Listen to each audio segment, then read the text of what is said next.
Oi pessoal, tudo bem com vocês? Sejam bem-vindos de volta ao canal. Para quem não me conhece, o meu nome é Bruno Vilas e hoje eu vou contar mais um caso para você. Se você está chegando por aqui agora e ainda não é inscrito no canal, eu já te convido a se inscrever no canal e ativar o sininho para não perder as notificações. Porque assim, todas as vezes que eu publicar um vídeo novo, o YouTube te avisa e você corre aqui para assistir comigo. Eu te convido também a me seguir nas redes sociais, porque por lá eu tô sempre interagindo com vocês e publicando conteúdos diferentes dos daqui do YouTube. Pessoal, eu vou pedir logo no começo para vocês deixarem o like, porque assim o YouTube entende que o meu conteúdo é relevante e entrega para mais pessoas e o canal cresce cada vez mais. Eu peço também que vocês compartilhem os vídeos com os seus amigos, não precisa ser esse, pode ser um outro caso que você achou interessante aqui no canal, envia para alguém, pede para a pessoa se inscrever, porque assim logo a gente atinge os 100 mil inscritos e ganha aquela plaquinha do YouTube para poder colocar aqui no cenário. Mas agora vamos para o que interessa e bora para o caso de hoje.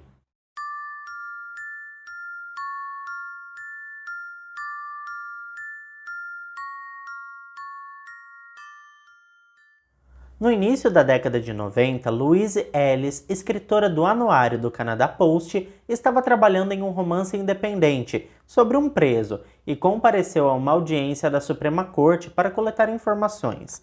Enquanto estava lá, ela conheceu Brett Morgan, que foi preso por acusações de roubo e fraude. Mais tarde, ela acabou se apaixonando por ele, e eu nem preciso dizer para vocês que isso não tinha como acabar bem, né, gente? Bom, a Louise era uma mulher apaixonada pela vida. Ela descobriu que amava escrever e desenhar ainda em sua infância, e desde muito jovem sabia a carreira que queria seguir. Ela era uma mulher decidida. Na época dos fatos, a Louise estava com 45 anos de idade. Ela tinha sua carreira estabilizada, era uma mulher decidida, independente, que naquela época já se denominava feminista. Ela tinha orgulho de sua trajetória e levantava a bandeira de que uma mulher não precisa de um homem, e que tudo que um homem pode fazer, a mulher também pode. Ela tinha um brilho próprio e todos ao seu redor sentiam o quão destemida Louise era. Além de trabalhar para o Canada Post, a Louise também fazia cartoons para uma revista infantil chamada Ticari e também criava alguns murais para escolas, a maior parte delas escolas infantis. Ela adorava crianças e sempre as convidava para participar da criação dos murais. Em 1992, Louise estava trabalhando em um romance sobre um cara que foi preso injustamente por acusações falsas de abuso sexual e de assassinato. Esse rapaz se chamava David Milgaard e ele acabou ficando preso por 23 anos injustamente. E existiam muitos apoiadores do David que protestavam contra sua prisão, e Louise fazia parte desse grupo de apoio, e por isso ela resolveu escrever um livro sobre a história dele. Ela acabou conseguindo autorização para participar das audiências de julgamento e também para conversar com o David, a fim de coletar informações para seu livro, e foi durante uma dessas audiências na Suprema Corte que ela conheceu Brett Morgan. Eu não sei se eu já falei para vocês, mas toda essa história aconteceu em Ottawa, que é a capital do Canadá. Enfim, voltando para o Brett, ele estava lá como um delator. Ele basicamente tinha informações sobre o seu colega de cela chamado Larry Fisher. E vocês vão me perguntar, mas o que esse Larry tem a ver com o David, que era o foco principal do livro da Louise?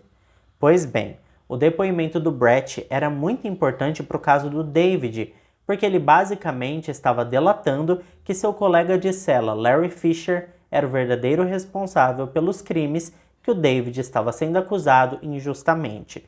E segundo Brett, o próprio Larry havia confessado isso para ele. A gente sabe que ser um delator, ainda mais enquanto está preso com a pessoa que você está delatando, pode ser bem perigoso. E a Louise ficou encantada com essa coragem que o Brett tinha. Ela chegou a descrevê-lo como um homem forte e destemido. Quando os guardas estavam levando Brett de volta para sua cela, ela pediu para que pudesse trocar umas palavrinhas com ele. Disse que seria bem rápido e que era muito importante para o seu livro. Ela basicamente disse para o Brett que admirava muito a coragem dele e que achava muito bonita sua atitude de dizer a verdade e se arriscar para ajudar outra pessoa. Depois desse contato que eles tiveram, Louise ficou ainda mais interessada em Brett, e a partir daí eles começaram a trocar cartas. Ela enviava cartas para ele na prisão e ele logo em seguida já respondia. E a partir daí os dois começaram um tipo de relacionamento amoroso através destas cartas. Para Louise, toda essa situação era como um grande romance de um livro, um verdadeiro conto de fadas onde mesmo com os empecilhos, o amor prevalece. Nos 2 anos que se seguiram, Louise começou a trabalhar na defesa de Brett. Ela sentia que precisava ajudá-lo a sair da prisão para que os dois pudessem dar continuidade naquela linda história de amor, naquele verdadeiro conto de fadas. Uma informação importante é que o Brett não havia sido preso apenas por roubo e fraude como inicialmente a Louise acreditava. Um dos principais motivos de sua prisão era por ter estrangulado até a morte uma prostituta em Edmond, em 1978. E durante esse episódio foi constatado que havia altas quantidades de droga em seu organismo. Ou seja, enquanto a Louise era uma mulher doce, educada e empoderada, o Brett era um cara violento e que fazia o uso de entorpecentes.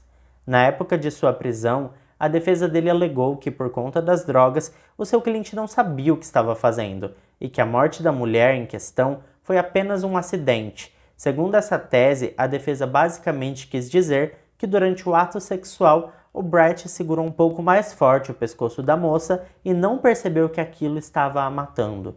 Por conta disso, ele acabou sendo condenado por homicídio culposo quando não há intenção de matar e recebeu uma pena de 10 anos. Mas acabou cumprindo apenas 8, porque a Louise pagou ótimos advogados que ajudaram a tirar o Brett da cadeia. Ele foi libertado em 1994 e agora sim Louise poderia ter o romance que tanto queria. No dia de sua libertação, Louise foi buscá-lo e levou o Brett para morar com ela. Ela também comprou para ele um caminhão e o incentivou a abrir um novo negócio. Ela realmente queria ajudá-lo a se reestabelecer e juntos eles seriam muito felizes.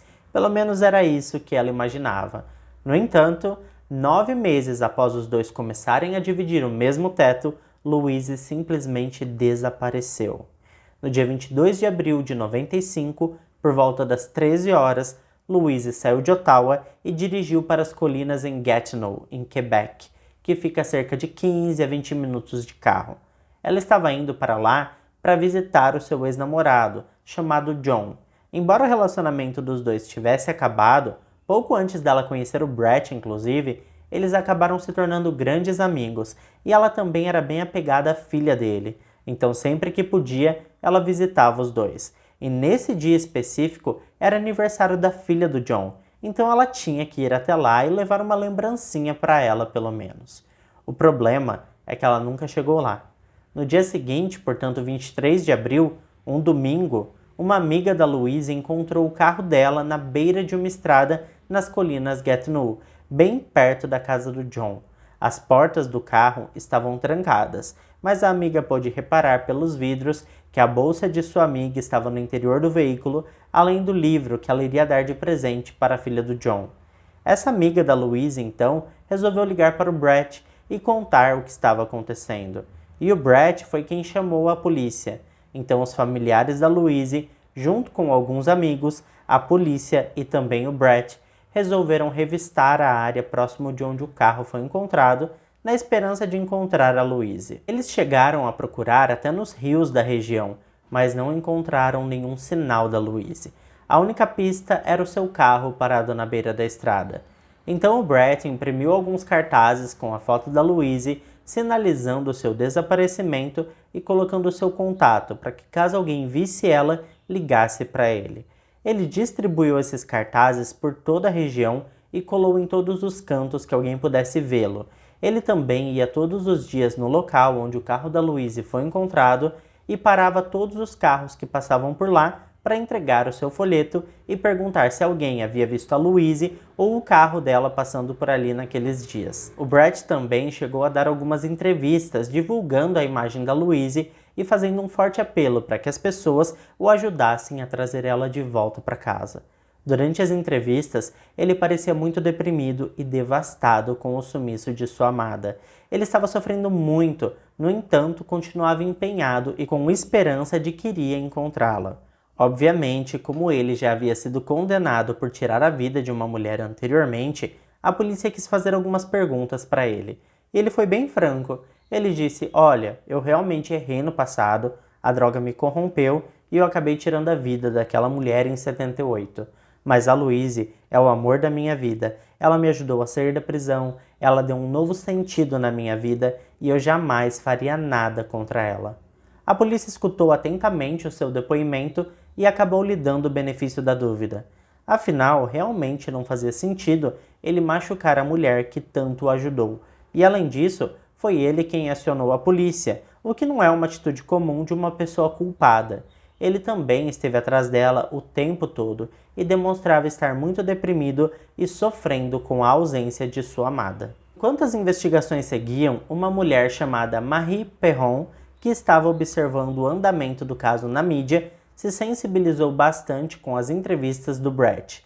Ela era uma investigadora particular recém-formada que havia se mudado da Escócia para o Canadá havia 2 anos, e ela estava sentindo a necessidade de ajudar nesse caso, até porque ela morava em Gatineau, a cerca de 25 minutos de onde o carro da Louise foi encontrado. Ela então entrou em contato com o Brett e contou sobre seu interesse em ajudar no caso do desaparecimento da Louise, e ele prontamente aceitou a ajuda e marcou um encontro com Marie na manhã do dia seguinte.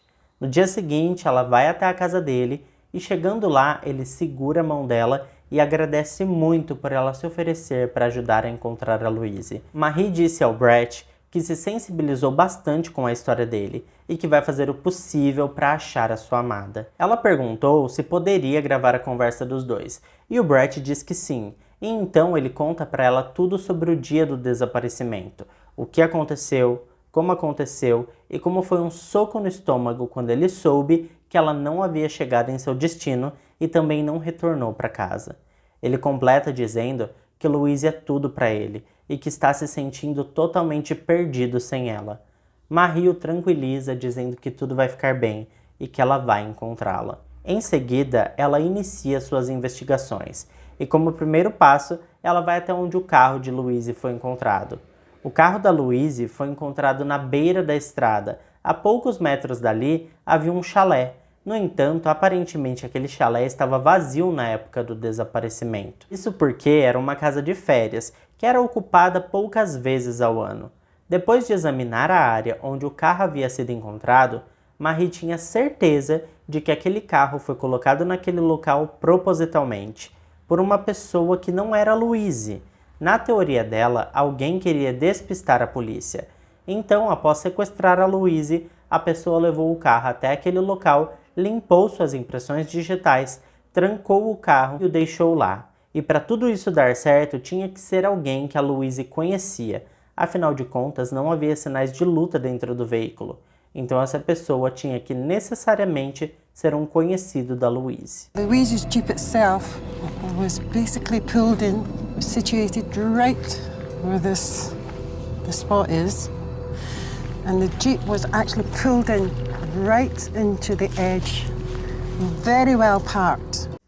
Marie contou sobre sua teoria para o Brett e pediu que ele tentasse se lembrar de alguém que pudesse querer fazer algum mal para Louise. O Brett nem titubeou e logo deu o nome do ex-namorado da Louise, o John, o qual ela estava indo visitar no momento do seu desaparecimento.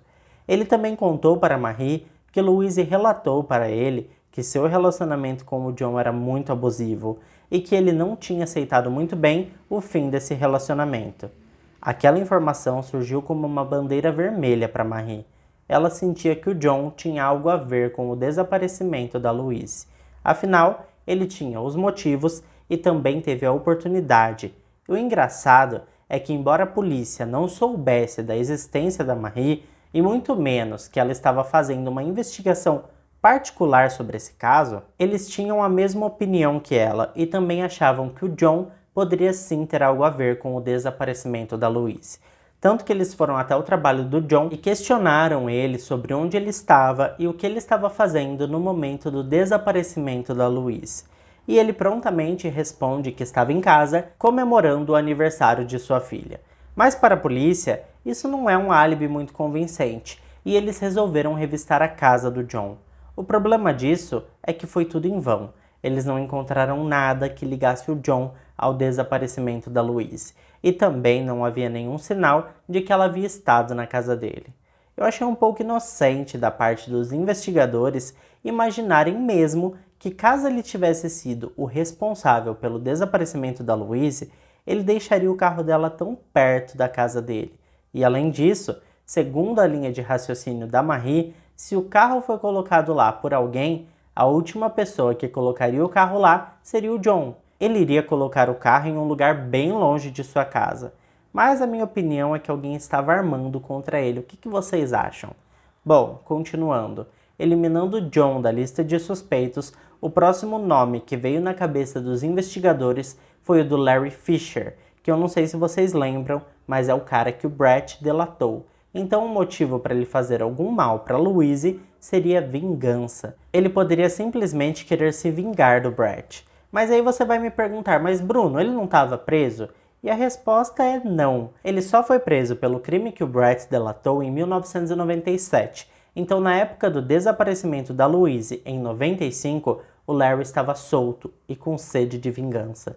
O problema é que, embora o Brett afirmasse que o Larry havia ameaçado ele várias vezes e que sim, ele poderia ser o responsável pelo sumiço da Louise, o Larry havia sido parado em uma blitz no dia do desaparecimento da Louise. E essa blitz aconteceu em Saskatchewan, que fica a 33 horas de carro da onde a Louise desapareceu. Então temos mais um suspeito descartado. E aí, quem que vocês acham que a polícia ia resolver investigar agora? Sim, ele mesmo, o Brett. E a partir daí eles descobriram que o Brett tinha uma dívida de mais de $20 mil com a Louise. Além disso, eles descobriram que o Brett estava falsificando as assinaturas de Louise e assinando os cheques para ele mesmo fazer o resgate. E havia várias ligações da Louise para o banco reclamando dessas fraudes. Mas aparentemente ela não imaginava que era o Brett que estava roubando, pelo menos não no momento das ligações. E eu digo isso porque a polícia teorizou que a Louise descobriu que o Brett estava fraudando e roubando sua conta e ameaçou chamar a polícia se ele não devolvesse o seu dinheiro. E foi aí que Brett colocou um fim na vida da Louise. Afinal, ele não poderia correr o risco de voltar para a prisão. Ele já tinha passado 8 anos lá e não queria mais disso. Agora, para deixar um pouquinho pior a situação do Brett, ele havia relatado para a polícia que a Louise havia saído às 13 horas de casa para ir visitar seu ex-namorado John. E vocês se lembram que eu disse que a bolsa dela estava trancada dentro do carro? E dentro da bolsa estavam todos os documentos e cartões da Louise. O problema dessa informação é que às 14 horas e 53 minutos havia sido feito um saque no valor de $280 de sua conta com o seu cartão. Tá bom, Bruno, mas se ela saiu às 13 horas de casa, ela poderia ter usado esse cartão às 2h53. Ou seu sequestrador poderia ter feito esse saque. O que isso tem a ver com o Brett? Pois bem, nas filmagens do caixa eletrônico foi registrado que quem fez esse saque foi o próprio Brett, com o cartão que foi encontrado dentro do carro em um horário onde, segundo ele, já fazia 1h53 que ele tinha visto Louise pela última vez. Como isso poderia ter acontecido? Ou seja, a polícia pegou ele em uma grande mentira, que poderia colocá-lo como o principal suspeito desse caso. Enquanto isso, a Marie, a investigadora particular, se sente presa em um caso sem respostas. Então ela resolve ouvir novamente a gravação da conversa que ela teve com o Brett. E é aí que o bicho pega. Em um ponto específico, levantou uma grande bandeira vermelha para ela. A teoria da Marie é que alguém havia colocado o carro naquele local, certo? E durante a conversa com o Brett, ela perguntou a ele se ele percebeu o banco do motorista, se estava ajustado de uma forma diferente, como se alguém estranho tivesse dirigido o carro. E ele disse que não, que estava ajustado perfeitamente para ele. Rapidamente ele se corrige e diz: "Oh, eu quis dizer para ela, a Louise, estava ajustado perfeitamente para ela." E foi nesse momento que Marie teve um estalo e percebeu que ele era o responsável pelo desaparecimento da Louise. E agora ela já não tinha mais esperanças de encontrá-la com vida. Ela vai até a polícia e diz qual é a sua teoria sobre o caso. Ela se identifica como detetive particular e conta tudo o que sabe até o momento. Então a polícia diz que vai precisar da ajuda dela para conseguir mais provas. Afinal, eles tinham certeza de que era o Brett, mas precisavam de algo consistente para poder acusá-lo. Então eles grampeiam a casa dele e orientam Marie a tentar tirar alguma informação importante dele. Afinal de contas, Brett confiava nela, eles tinham uma amizade e a polícia queria que ela tentasse obter uma confissão dele.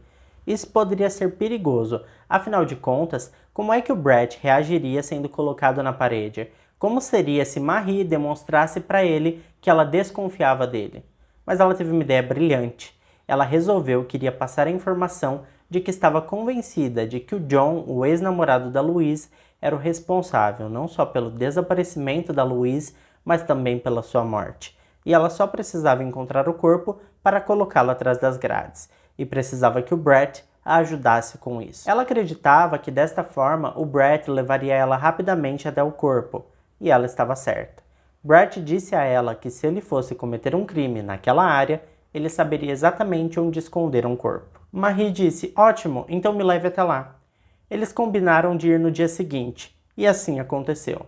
A polícia grampeou a bolsa da Marie para que eles pudessem ouvir o que os dois falavam enquanto procuravam o local que Brett havia indicado. No dia marcado, Marie e Brett saem em busca do corpo da Louise, e Brett dirige por mais ou menos 1h30 até chegar em um local bem remoto. Eles então descem do carro e entram na floresta, e eu posso imaginar o quão corajosa a Marie teve que ser para entrar com ele no meio daquela mata.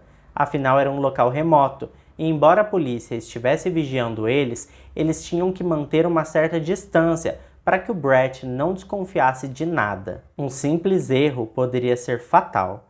Durante o trajeto, Brett começou a suar muito, e ele comentou com Marie que ele só suava daquele jeito durante o sexo. E para ela isso quis dizer que ele estava excitado com a situação. A Marie também já estava ficando nervosa, afinal de contas eles estavam entrando cada vez mais adentro da floresta e se o Brett fizesse alguma coisa contra ela, a polícia não ia chegar a tempo. Os policiais não entraram na floresta pois estava tudo muito silencioso e qualquer barulho poderia despertar a desconfiança do Brett sobre a Marie. Então eles tiveram a brilhante ideia de mandar um helicóptero. Como se um helicóptero fosse muito silencioso, né, gente? Quando Brett ouviu o helicóptero, na hora ele desconfiou que a Marie estava suspeitando dele e que estava trabalhando junto com a polícia. Ele ficou violento e começou a gritar com ela, perguntando o que era aquele helicóptero, e disse que ela devia estar com alguma escuta da polícia. Enquanto ele revistava a Marie, ela disse a ele que confiava nele e que sabia que era o John o responsável pela morte da Louise e que ia ajudar ele a provar isso. Como o Brett não encontrou nenhuma escuta nela, ele disse, tá bem, eu acredito em você, mas vamos embora, não quero mais ficar aqui. Depois disso, ele se recusou a procurar pelo corpo novamente. E foi aí que Marie e a polícia bolaram um novo plano para fazer com que o Brett mostrasse aonde a Louise estava. Eles foram até o banco onde a Louise tinha conta e pediram ajuda do gerente. O gerente então ligou para o Brett e disse, olha, você é o único herdeiro da Louise, todo o patrimônio e o dinheiro que ela tem aqui com a gente vai ser passado para você caso ela seja declarada oficialmente morta. Como nós sabemos, gente, para uma pessoa ser declarada oficialmente morta, o corpo precisa aparecer. E a ideia da polícia é que agora o Brett apareceria com o corpo da Louise para poder pegar o dinheiro dela. Em seguida, Marie, a investigadora particular, foi até a casa do Brett para dizer que o John havia feito um polígrafo e falhado, e agora era o principal suspeito do caso Louise. Tudo isso para dar mais segurança para o Brett, para ele se sentir mais à vontade com a situação. Agora ele se sentiria acima de qualquer suspeita e prestes a receber uma bolada, provavelmente ele iria ajudar a encontrar o corpo da Louise. Mas o que acontece em seguida é bizarro. O Brett se levanta, chega bem perto da Marie e diz para ela, como é que eu vou saber que você não é uma policial disfarçada? Ele começa a chegar cada vez mais perto dela e diz, se você não é uma policial, me beije agora. E sim, gente, ela beijou ele. Em seguida, seu telefone tocou e quando ela atendeu era a polícia. Eles disseram para que ela fingisse que estava falando com sua filha e ela continuou a ligação de uma forma brilhante. Eles disseram para que ela desse um jeito de sair dali porque eles precisavam falar com ela. Ela então disse para o Brett que precisava ir embora porque sua filha havia chego em casa e não tinha nada de janta pronta, e questionou se eles iriam ou se não iriam procurar pelo corpo. Ele disse que sim, que procurariam na manhã seguinte. Ela então sai da casa dele e encontra com os policiais. E eles estão furiosos com ela. Ela estava grampeada, então eles sabiam que ela havia beijado ele. Os policiais disseram que ela jamais poderia dar a entender que gostava dele dessa maneira, mesmo que fosse para ajudar na solução do caso, pois isso poderia ser muito perigoso, ainda mais que no dia seguinte eles iam se enfiar no meio de uma floresta sozinhos novamente. O Brett poderia entender que tinha alguma liberdade com a Marie, e se ela negasse, qual seria sua reação? É tudo muito imprevisível, então ela tinha que tomar cuidado com isso. No dia seguinte, 7 de julho de 95, Marie e Brett voltam para aquela floresta, no meio do nada. A bolsa da Marie ainda estava grampeada, e desta vez existia 2 equipes especializadas seguindo os dois de uma forma mais eficiente.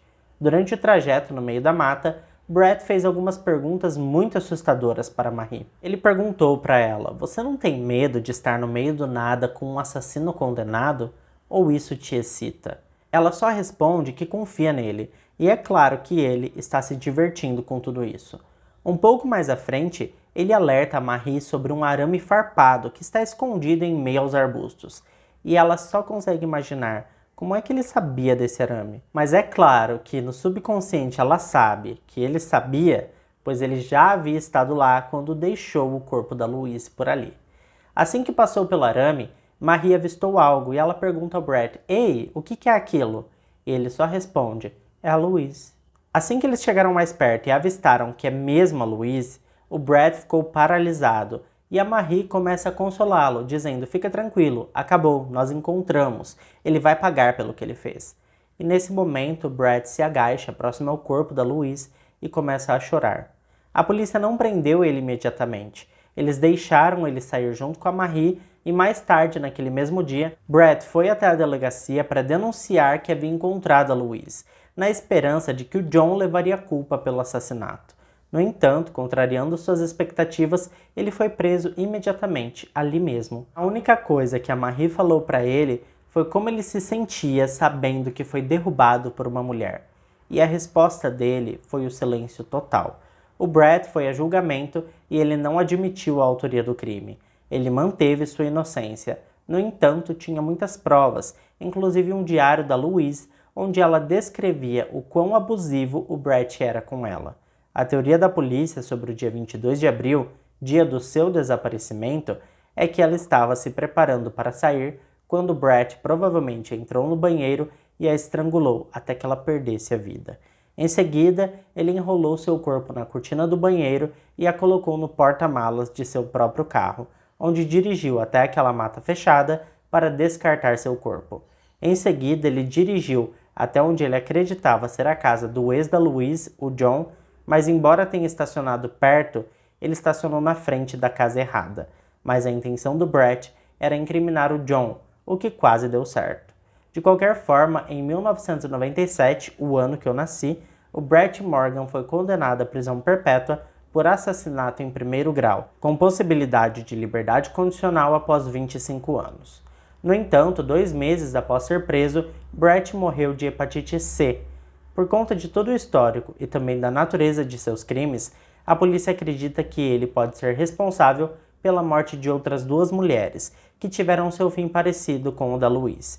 Eu acho que pode ser que ele tenha dado golpes durante toda a sua vida e que sua lista de crimes seja bem mais extensa do que a gente imagina. Mas eu quero saber de vocês. Será que o Brett era basicamente um Dirty John que vivia de dar golpes em mulheres? Ou será que foi apenas um caso isolado?